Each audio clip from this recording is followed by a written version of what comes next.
열왕기상 9장 1절에서 9절까지의 말씀입니다. 솔로몬이 여호와의 성전과 왕궁 건축하기를 마침에 자기가 이루기를 원하던 모든 것을 마친 때에 여호와께서 전에 기브온에서 나타나심 같이 다시 솔로몬에게 나타나사 여호와께서 그에게 이르시되 내 기도와 내가 내 앞에서 간구한 바를 내가 들었은즉 나는 내가 건축한 이 성전을 거룩하게 구별하여 내 이름을 영원히 그곳에 두며 내 눈길과 내 마음이 항상 거기에 있으리니 내가 만일 내 아버지 다윗이 행함같이 마음을 온전히 하고 바르게 하여 내 앞에서 행하며 내가 네게 명령한 대로 온갖 일에 순종하여 내 법도와 율례를 지키면 내가 내 아버지 다윗에게 말하기를 이스라엘의 왕위에 오를 사람이 내게서 끊어지지 아니하리라 한 대로 내 이스라엘의 왕위를 영원히 견고하게 하려니와 만일 너희나 너희의 자손이 아주 돌아서서 나를 따르지 아니하며 내가 너희 앞에 둔 나의 계명과 법도를 지키지 아니하고 가서 다른 신을 섬겨 그것을 경배하면 내가 이스라엘을 내가 그들에게 준 땅에서 끊어버릴 것이요 내 이름을 위하여 내가 거룩하게 구별한 이 성전이라도 내 앞에서 던져버리리니 이스라엘은 모든 민족 가운데서 속담거리와 이야기거리가 될 것이며 이 성전이 높을지라도 지나가는 자마다 놀라며 비웃어 이르되 여호와께서 무슨 까닭으로 이 땅과 이 성전에 이같이 행하셨는고 하면 대답하기를 그들이 그들의 조상들을 애굽 땅에서 인도하여 내신 그들의 하나님 여호와를 버리고 다른 신을 따라가서 그를 경배하여 섬김으로 여호와께서 이 모든 재앙을 그들에게 내리심이라 하리라 하셨더라. 이제 솔로몬 왕이 성전과 왕궁을 다 지었습니다.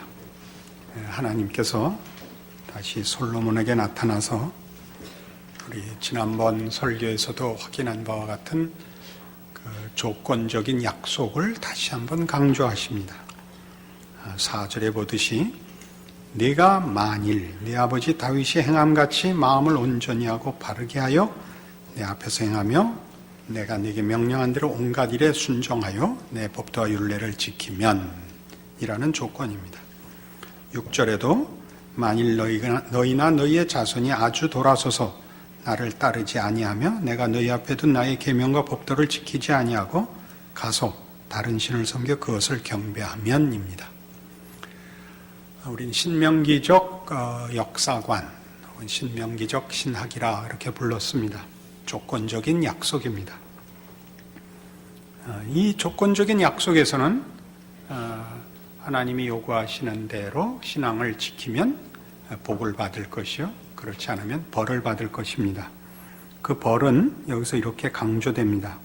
7절 내가 이스라엘을 내가 그들에게 준 땅에서 끊어버릴 것이요 내 이름을 위하여 내가 거룩하게 구별한 이 성전이라도 내 앞에서 던져버리리니 이스라엘은 모든 민족 가운데서 속담거리와 이야기거리가 될 것이라 입니다.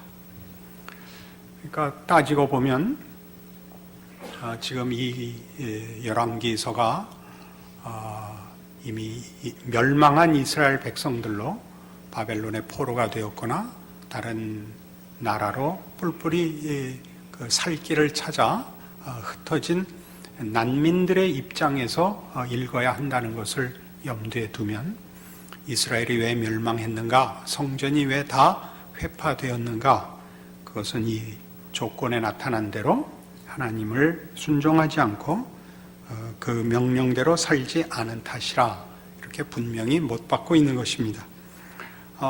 이 7절, 8절, 9절은 그래서 굉장히 구체적이죠. 계속 8절을 보시면 이 성전이 높을지라도 지나가는 자마다 놀라며 비웃어 이르되 여호와께서 무슨 까닭으로 이 땅과 이 성전에 이같이 행하셨는고 하면 대답하기를 그들이 그들의 조상들을 애굽 땅에서 인도하여 내신 그들의 하나님 여호와를 버리고 다른 신을 따라가서 그를 경배하여 섬김으로 여호와께서 이 모든 재앙을 그들에게 내리심이라 하리라 하셨더라.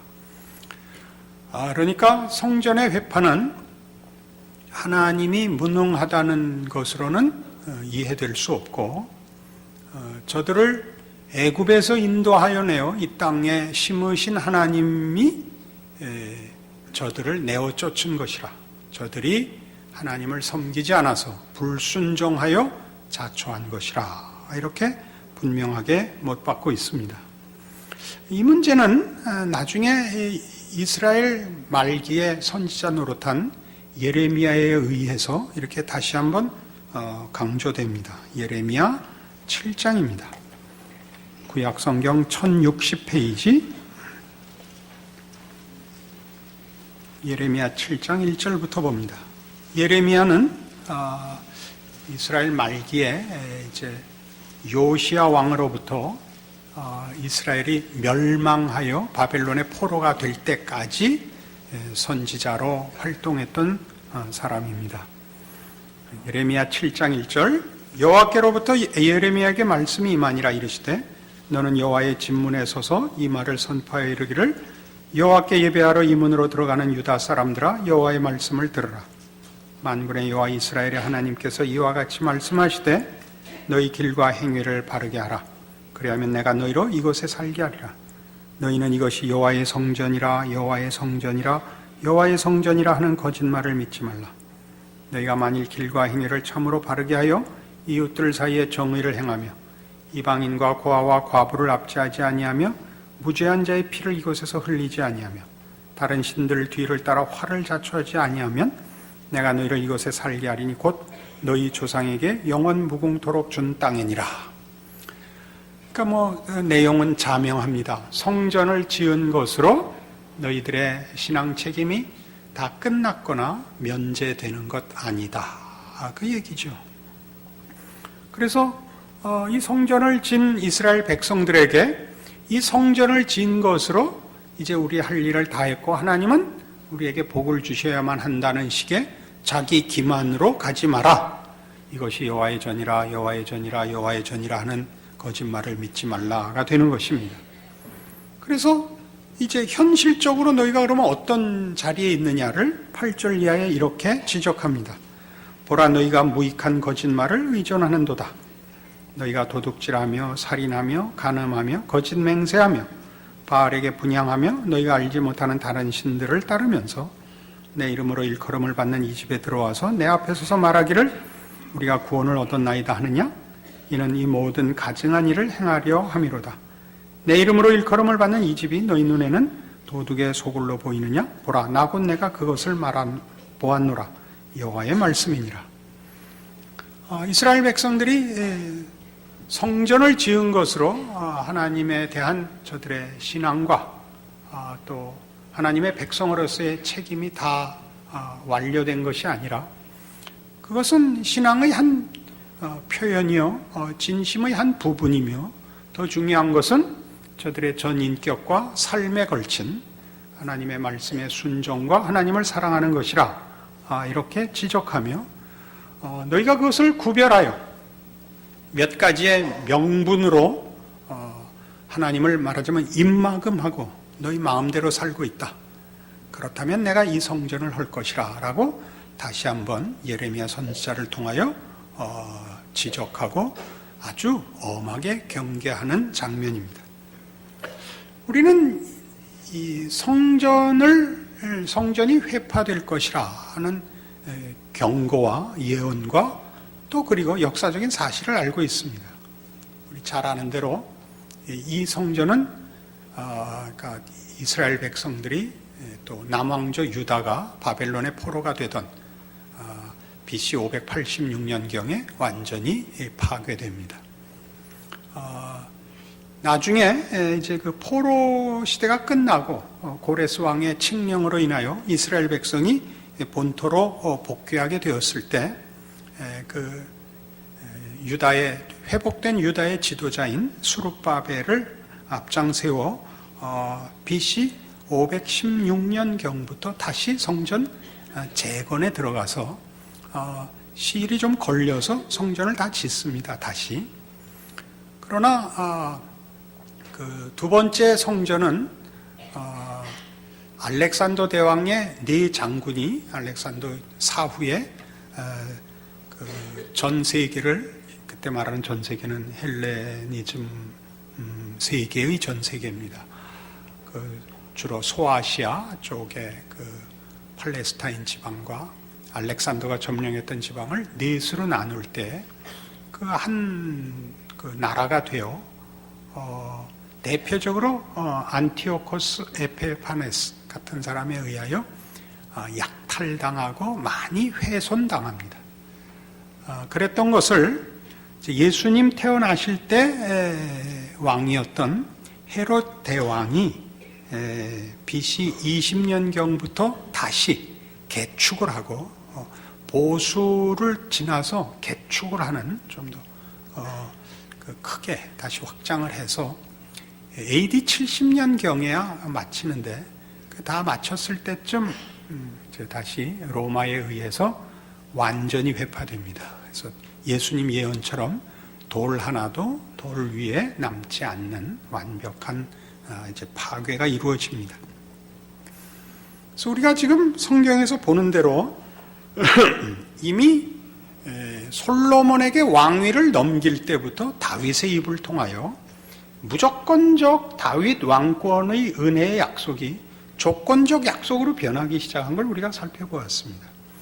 솔로몬이 성전을 짓겠다고 할 때 나타나셨던 하나님이 또 조건적인 그 약속을 거셨고, 지금 오늘 본문에서 보는 것은 이 조건적 약속이 특히 그 약속을 위반했을 때 닥쳐올 재난에 대하여 훨씬 크게 강조된 것을 봅니다. 따지고 보면 성전은 짓는 것만큼 그 회파됨, 그 파괴됨에 성경에 어떤 의미 있는 그 내용이 우리에게 자꾸 지적되고 있습니다. 요한복음 2장에 가면 요한복음 2장 13절,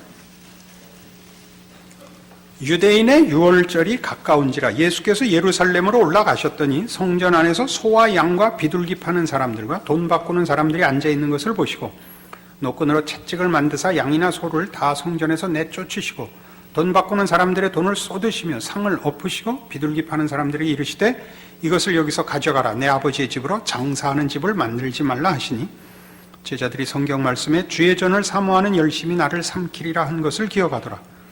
이에 유대인들이 대답하여 예수께 말하기를 네가 이런 일을 행하니 무슨 표적을 우리에게 보이겠느냐. 예수께서 대답하여 이르시되 너희가 이 성전을 헐라 내가 사흘 동안에 일으키리라. 유대인들이 이르되 이 성전은 46년 동안에 지었거늘 내가 3일 동안에 일으키겠느냐 하더라. 그러나 예수는 성전된 자기 육체를 가리켜 말씀하신 것이라.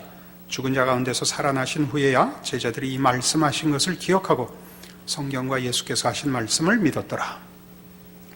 우리는 예수님이 이 땅에 우리를 구원하러 오셨고 하나님께서 그 구원의 주도자가 되시고 우리를 구원하여 하나님의 백성 삼으시는 것을 하나님이 원하사 순전히 은혜와 하나님의 사랑으로 그 아들을 보내셨고 그 안에서 우리를 구원하셨다는 사실을 알고 있습니다.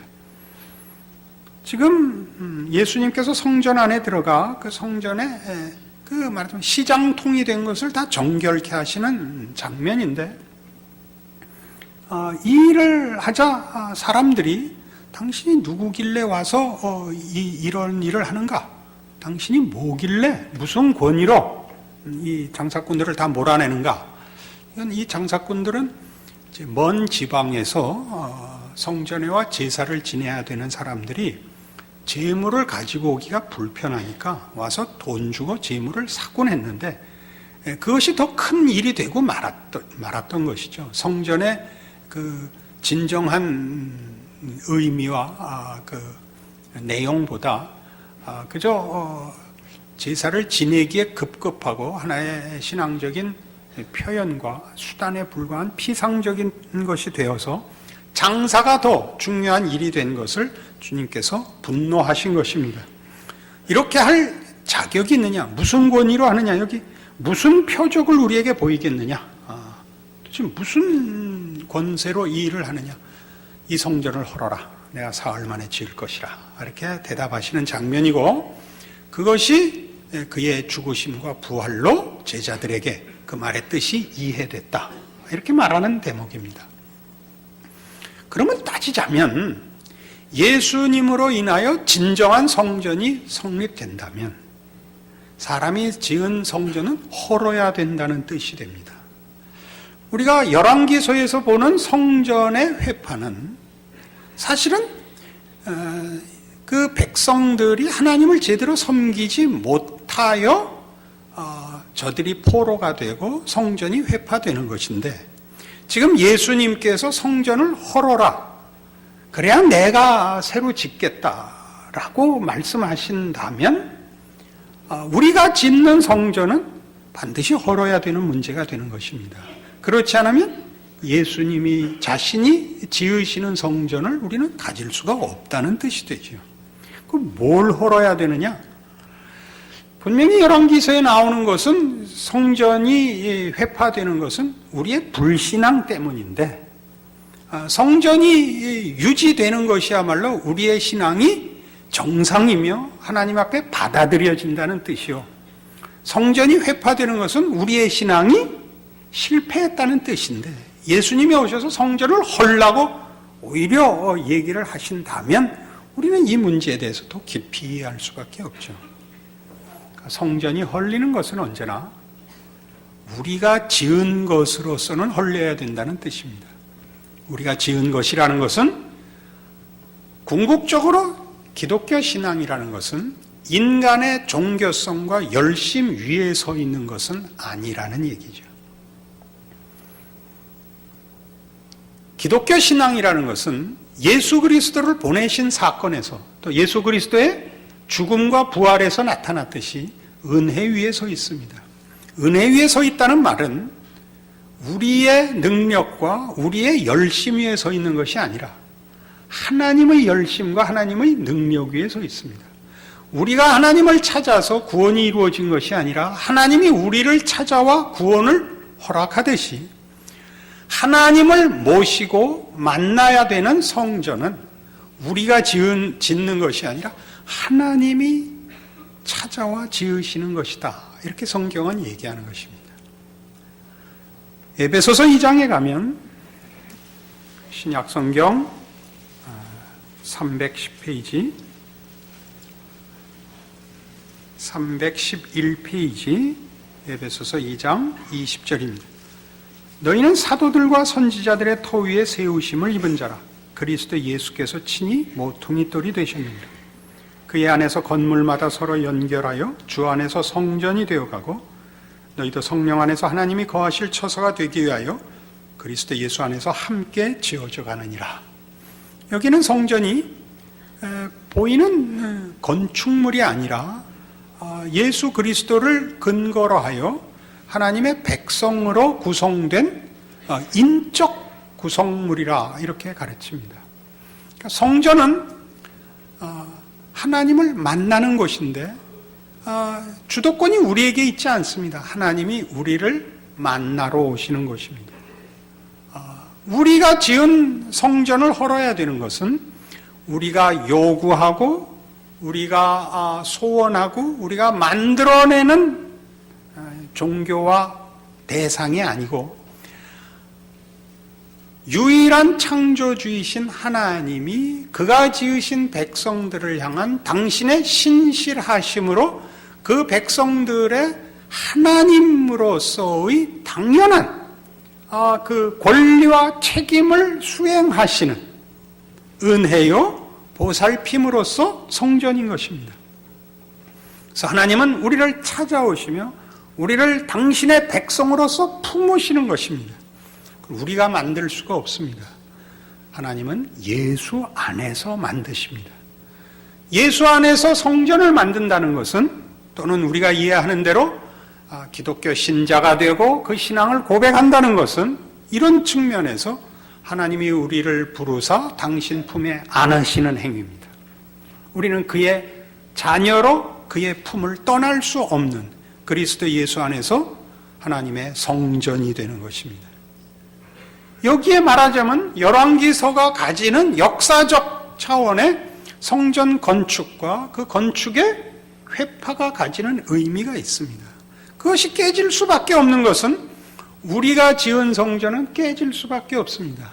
왜? 우리가 이제 더 살펴보겠지만 앞으로 인간들은 하나님만을 온전히 섬기지 못합니다.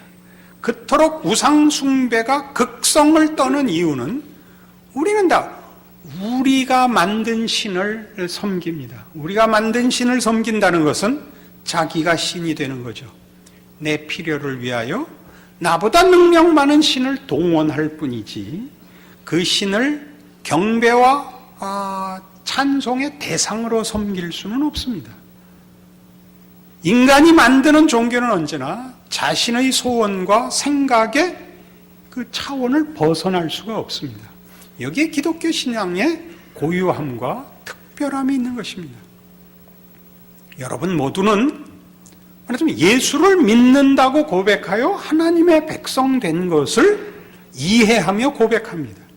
예수를 믿는다는 표현은 바로 이렇게 하나님의 백성으로 부름을 받으며 하나님의 사랑을 입으며 하나님의 허락하시는 구원이 예수 안에서 허락된다는 뜻이며 예수 안에서 허락된다는 것은 우리가 만든 것이 아니라는 문제의 극명한 성경적 비교입니다. 요한복음 4장으로 가보십시다. 요한복음 4장 20절 예수님께서 사마리아에 있는 수가라는 동네에서 어느 여인과 우물가에서 주고받은 대화입니다. 우리 조상들은 이 산에서 예배하였는데 당신들의 말은 예배할 것이 예루살렘에 있다 하더이다. 예수께서 이르시되 여자여 내 말을 믿으라. 이 산에서도 말고 예루살렘에서도 말고 너희가 아버지께 예배할 때가 이르리라. 너희는 알지 못하는 것을 예배하고 우리는 아는 것을 예배하노니 이는 구원이 유대인에게서 남이라. 아버지께 참되게 예배하는 자들은 영과 진리로 예배할 때가 오나니 곧 이때라. 아버지께서는 자기에게 이렇게 예배하는 자들을 찾으시느니라. 하나님은 영이시니 예배하는 자가 영과 진리로 예배할지니라. 이 20절에 있는 이 여인의 답은 이겁니다. 내가 보니 당신은 선지자 같습니다. 우리 조상들은 이 산에서 예배를 드렸는데 사마리아 사람입니다. 유대인들은 예루살렘에서 드려야 된다고 하는데 그렇습니까? 역사적 배경을 이해할 필요가 있습니다. 솔로몬 후에 이스라엘은 북왕조와 남왕조로 분열됩니다. 북왕조는 10개의 지파가 합심해서 이스라엘이라는 국호를 가져가고 남왕조는 유다가 됩니다. 유다와 베냐민 지파가 합세해서 유다 왕조를 이룹니다. 북왕조 이스라엘은 성전이 예루살렘에 있는 바람에 그게 남왕조 유다에 속해 있는 바람에 북왕조 이스라엘의 백성들이 그 마음으로 남왕조를 정통 국가로 인정하고 북왕조를 그 마음으로부터 인정하지 않을까봐 여러 곳에 예배할 처소를 만듭니다. 그러니까 성전에 가서 해야 할 일을 다른 데서 할 수 있도록 여러 산당을 만듭니다. 보통 이 언덕이나 산에 그 제단을 만들어 성전에서 할 수 있는 제사를 대신하게 만듭니다. 지금 그 얘기를 합니다. 우리 조상들은 이 산에서 예배하였는데, 그러니까 그 말입니다.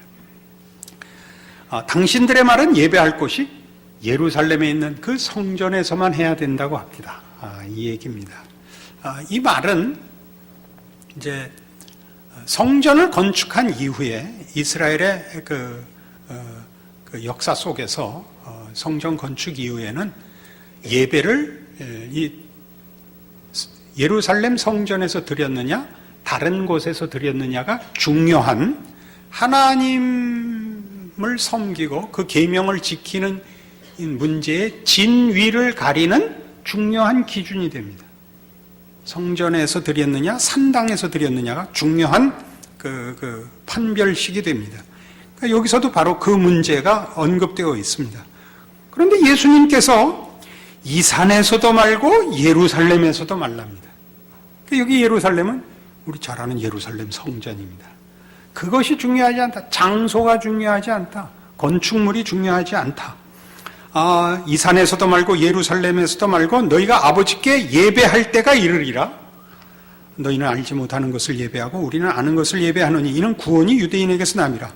아버지에게 참되게 예배하는 자들은 영과 진리로 예배할 때가 오나니 곧 이때라. 예수님 당신을 근거로 하여 이제야말로 제대로 예배할 때가 왔다. 아버지께서는 자기에게 이렇게 예배하는 자들을 찾으시느니라. 하나님은 영이시니 예배하는 자가 영과 진리로 예배할지니라. 요 개정 개혁보다 개혁이 익숙해서 제가 그러는데, 하나님은 영이시니 예배하는 자가 신령과 진리로 예배할지니라. 뭐 같은 뜻의 우리말 번역의 조금의 차이일 뿐입니다. 신령과 진리로 예배할 수 있는 일, 이제 예수 안에서만 가능해지는 겁니다.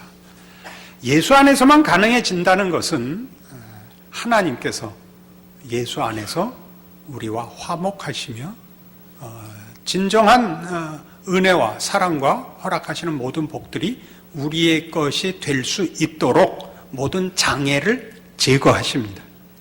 이것이 신령과 진정으로 드리는 예배입니다. 예수 안에서 허락된 구원입니다. 그러니까 오늘날 우리 모든 신자들이 예수를 믿는다라고 얘기할 때는 성부 하나님께서 성자 예수를 보내어 가능케 한 구원, 그래서 그 구원으로 말미암은 하나님의 진정한 자녀가 됐음을 믿습니다를 줄인 것이 됩니다. 그냥 난 하나님을 믿습니다 이렇게 표현하지 않고 기독교 신앙은 꼭 예수를 믿습니다라고 얘기합니다. 여기에 그 중요한 이유가 있습니다. 우리는 하나님이 막연한 하나님이 아닌 것입니다.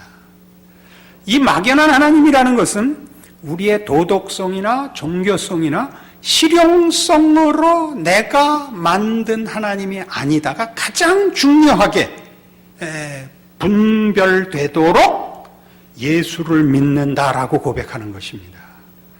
예수는 역사상의 인물이며 역사적 사건으로서 십자가에 죽으시고 부활하셨습니다. 그래서 다른 누구를 추상적으로나 개념적으로 상상할 수 없는 그분 한 분입니다.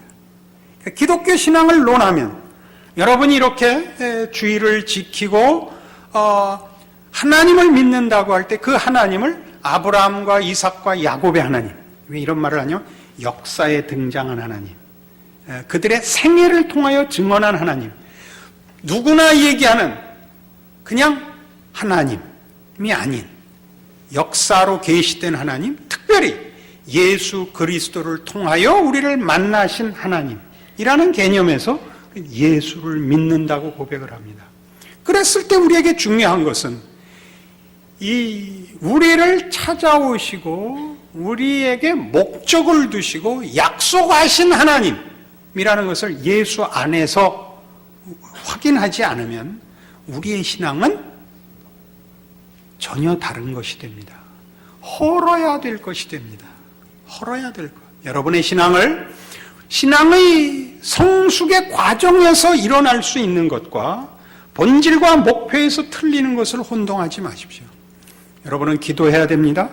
성경 말씀을 봐야 됩니다. 성수주의를 해야 됩니다.